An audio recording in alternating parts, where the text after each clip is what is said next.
कश्मीरियों का सफीर ही नहीं, उनका तर्जुमान और वकील भी बनूंगा। सारा पाकिस्तान कश्मीरियों के साथ है।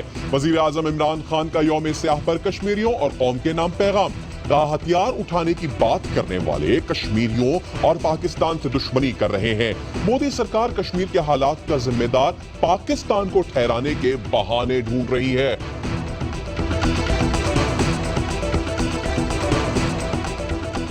इस्लामाबाद इंतजामिया के साथ तयशुदा मुआहिदा खत्म नहीं किया, मुआहिदे की पासदारी करेंगे।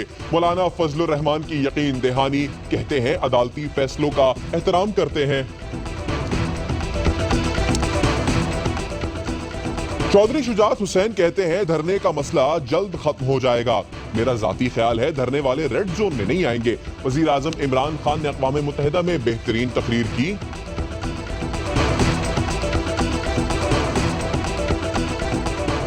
और कराची बनाले के नाम पर आर्ट नुमाइश के पीछे एजेंडा क्या? दुनिया भर में पाकिस्तान से मुताल्लिक क्या तासुर देने की कोशिश की गई? डीजी पाक आफाक मिर्जा का एक्शन, फेडरल हॉल में जारी नुमाइश खत्म करा दी। कहते हैं इजाजत आर्ट के नाम पर ली गई, काम कुछ और हुआ, हकाइक को मस्त करने की कोशिश की गई।